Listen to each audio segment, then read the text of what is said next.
So whenever you have an egg donor, in most states, laws are established for sperm donation, and that's not the case for egg donation. Most states don't have laws about egg donors protecting the intended parents so that the egg donor doesn't come back, or protecting their confidentiality. So most of the time with an egg donor, a contract is really a necessary element of the process. One of the key things is when you do a contract is you really would like to have representation on both sides.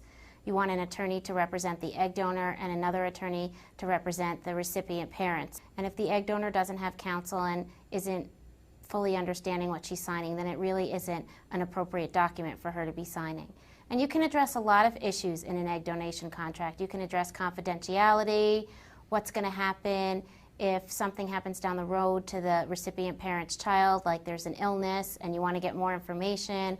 Will the egg donor be willing to be contacted for that? Is there a third-party repository to keep that information so that it stays anonymous? What happens if 5 years down the line the egg donor has an illness? You want to make sure that that isn't something you'd be responsible for, even if they can prove that the illness is related to the egg donation. Egg donors take on some risk in the process, and they need to understand that there is some risk. What expenses are going to be reimbursed, what kind of compensation they're going to get, whether or not a 1099 is directly going to be sent to them, how long it's going to take to get their compensation. Like, are they going to get it on the day of their retrieval, or will it be 2 weeks after? Are they going to get lost wages and daycare?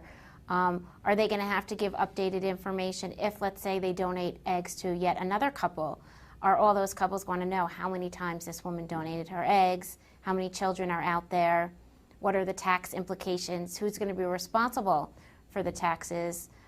That's all going to be in your contract. You always want to make sure you have an egg donation insurance policy that, God forbid, something happens in the first 3 months after the egg retrieval, or immediately after the egg retrieval, that the egg donor's medical complications are covered. Some egg donors want to know, did you have a child?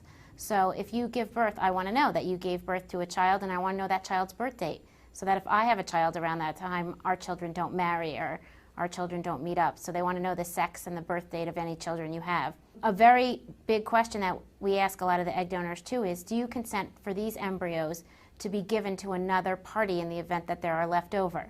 That may not have been the donor's intention to give her eggs to more than just this one family. You don't want to just go to your regular family law attorney, because they probably have no experience in this area, and they're not going to know all of the things to put into the contract, and they're not going to know how to adequately represent the parents or the egg donor's interests.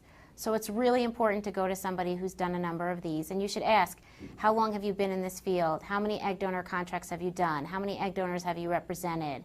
Are you a member of any of the reproductive associations? Because your regular run-of-the-mill family attorney is never going to have seen this, and the contract that they write is not going to adequately protect everyone's interests.